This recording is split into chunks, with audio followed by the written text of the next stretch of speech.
Welcome everyone to another edition of Pep Talks. This is Pep Talks number 5 with my dear friend and fellow co-author, Lee Pace. How are you, Lee? I'm all right, Dave. How are you? I'm all right, mate. When I was typing up, when I get to set up my Zoom meetings or my YouTube meetings, I always put the date, Pep Talks, the person, and then what they are. So they're either an artist, a children's author, a footballer. I was trying to put for Lee Pace, I was putting educational consultant, coach, mentor. First and foremost, what are you? Yeah, you can be lots of fancy titles, Dave, but I'm a teacher. Right. I'm a teacher. And as a teacher, one of my most important roles is to learn as well. That's what I do. I'm a teacher. And you're a deputy head teacher. How did we first meet, Lee? 18 years ago at Huntington Primary School.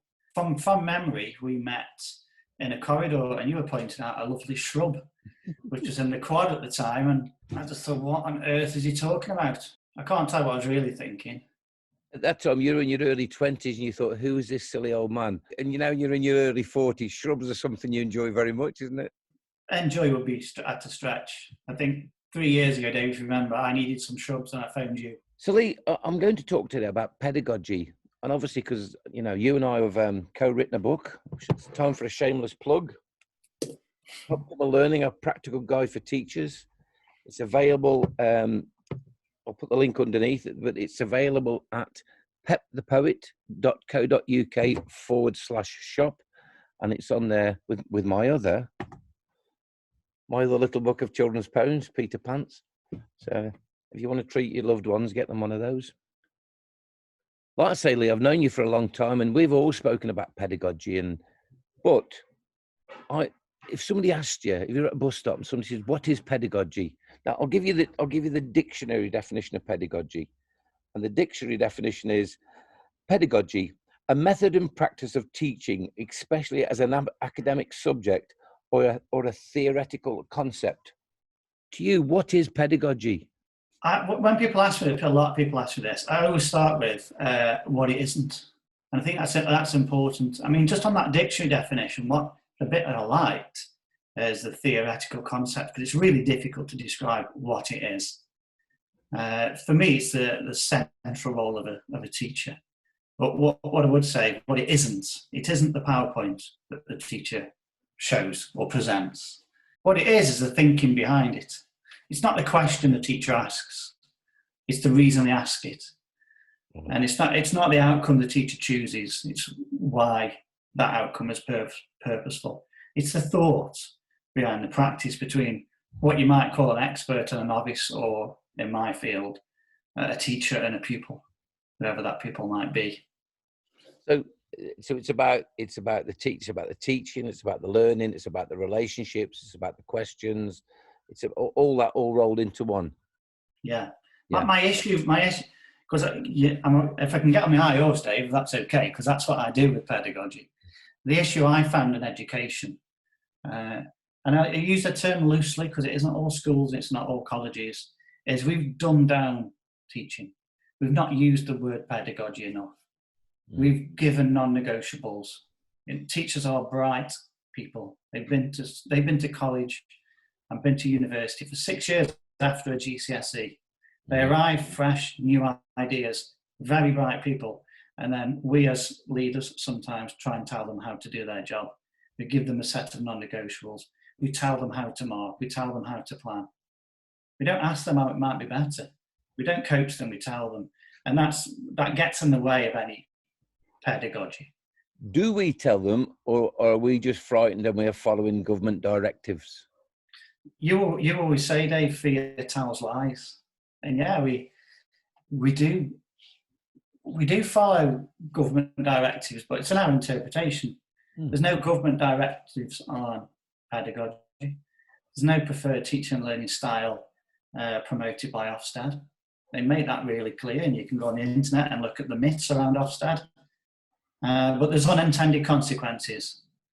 And I think in my how it works is a head teacher or a deputy head teacher or a set of governors they'll read an outstanding Ofsted to see what happens in one school, and they'll follow exactly what happened in that school, thinking that's what Ofsted want to see.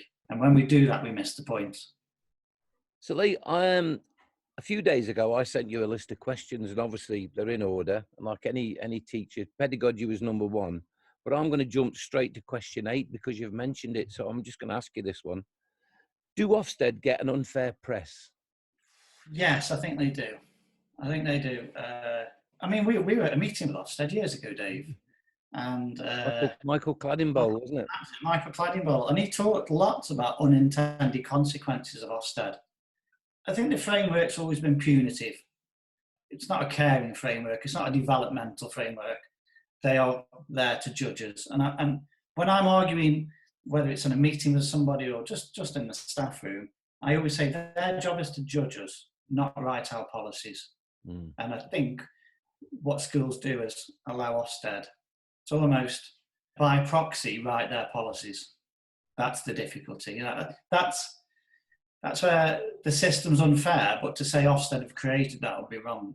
I always think with Ofsted, the one thing that used to really annoy me was when somebody wants to get their own agenda in, they always tag Ofsted onto, oh, Ofsted said this, well, I've heard Ofsted said that.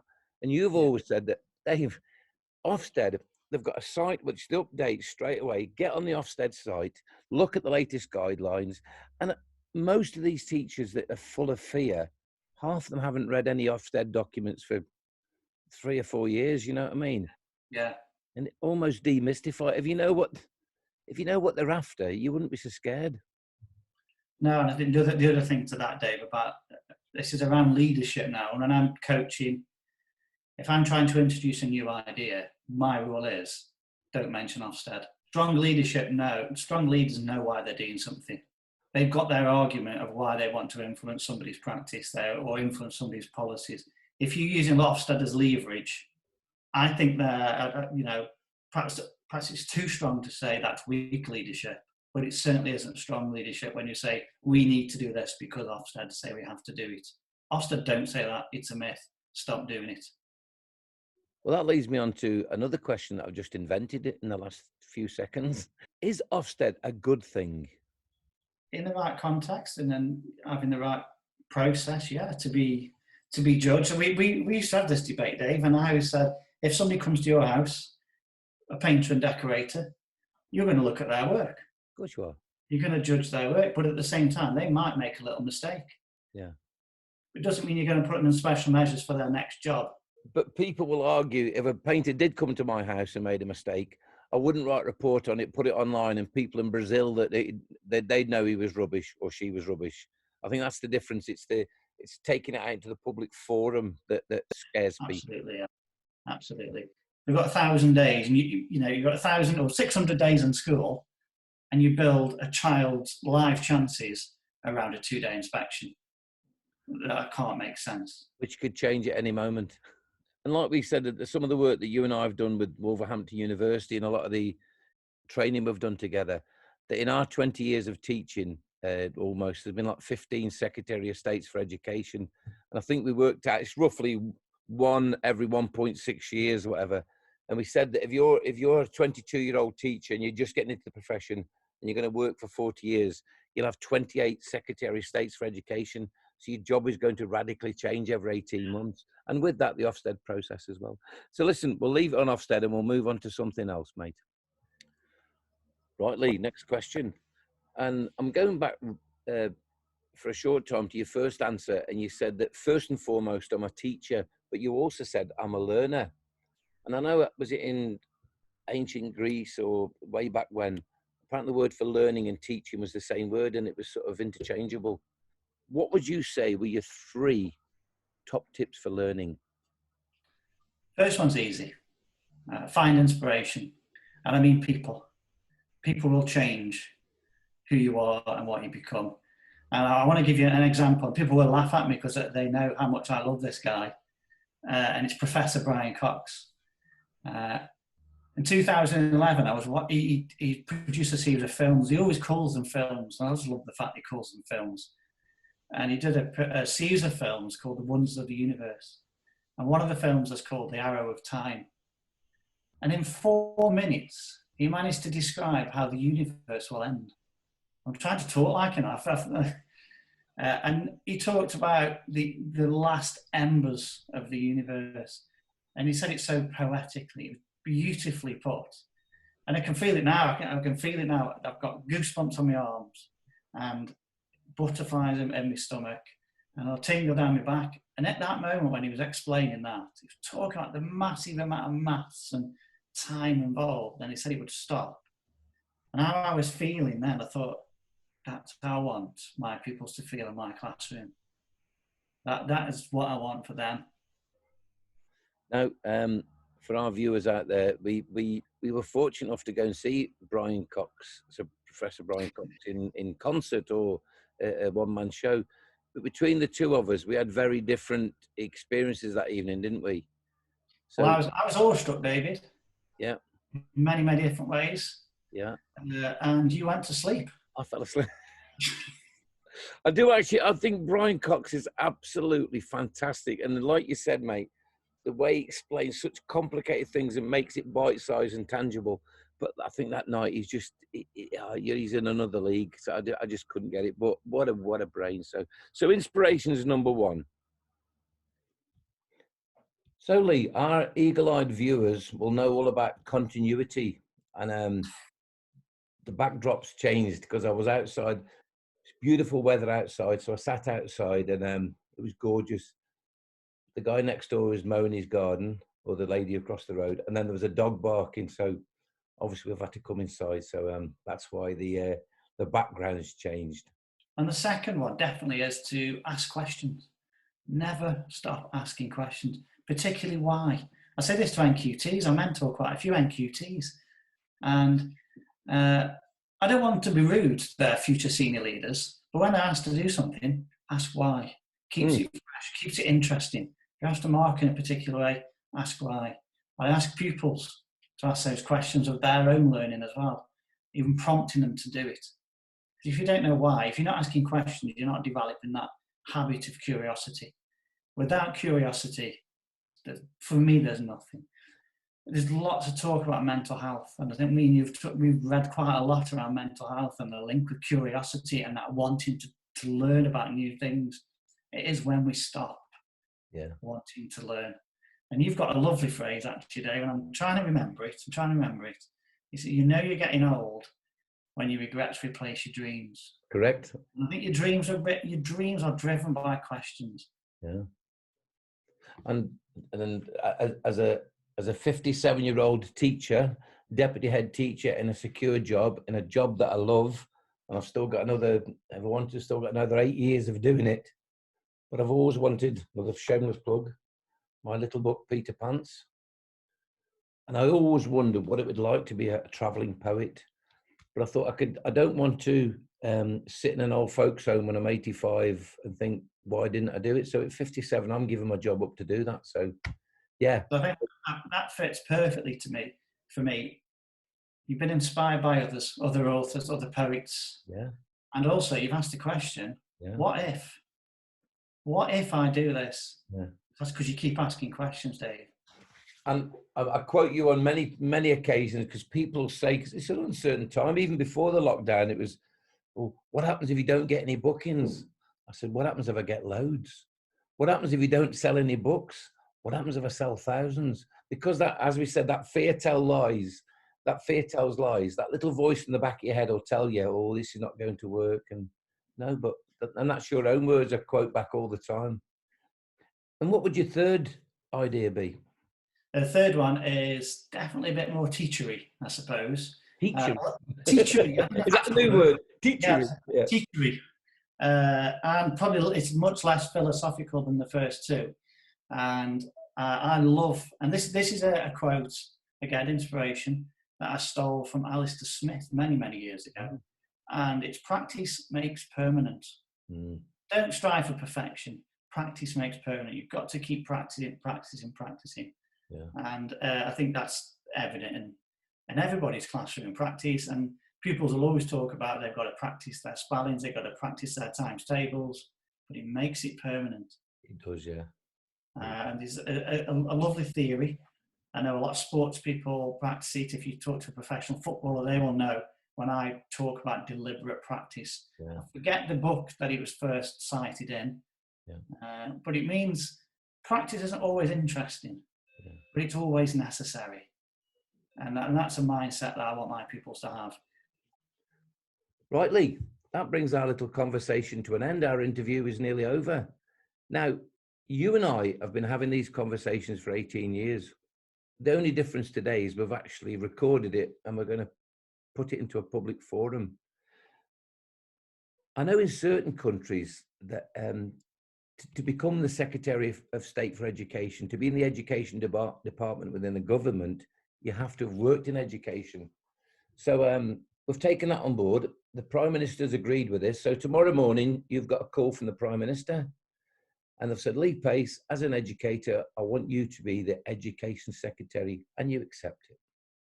Now, you're in a position, all the things you've talked about, pedagogy, that's going to be at the forefront of everybody's thinking.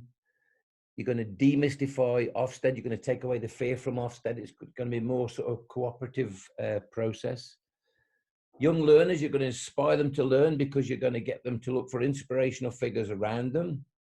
You're going to get them to ask questions, and you're going to give them opportunities where they can practice the skills. So you've become the Secretary of State for Education. What are your initiatives? What are your quick fixes to get the ball rolling? So the first one, I would stop calling them initiatives and stop having quick fixes. Right. Okay. So, we've had so many quick fixes, so many initiatives with National Numeracy Strategy, National Literacy Strategy, Grammar for Writing. Ofsted change their protocol, their processes every 2 years. We have a new Education Secretary every 18 months on average. So I'm only going to be here for 18 months anyway. But I want to embed things that last. Okay. That's really important. But also knowing it's not about me, because I won't be here for that long. Yeah. So the first thing I do, or the second thing I do, would be staff development. I would put everything into staff development, because if you put everything into staff development, the pupils get the very, very best out of the staff. I don't want teachers to be technicians. To me, pedagogy, teaching, learning is much more of an art. It's much more of a craft. At the moment, we've mechanized it. You know, we give them PowerPoints, schemes of work, non-negotiables. So they're constrained. And this constraint leads to de-skilling of them. And then we complain they're not creative enough. It just isn't fair. So they need, you know, a proper strategy to start, you know, to develop staff. That would be my second one. Okay. The third one very much links to the second one, and that would be around workload. I think there's two issues with workload. One is there's too much to do and not enough time. I think lots of teachers recognise that. And the second one is a lot of the stuff we do, we don't know why we're doing it. Yeah. I always pick out triple marking. Never done it. I've seen it, but I have no idea how it works, why it works, and nobody's ever proved it to me that it's necessary. We're just not given the time. I was at a school and under a little bit of pressure in special measures, and I was talking to a local authority consultant, and she said to me, Lee, if you put a policy on Monday, I want it embedded on Tuesday. You know, I wouldn't have stopped laughing. I did, you know, I practiced what I preached and asked, how will that happen and why is it useful? Yeah. You know, we're asked to do some ridiculous things.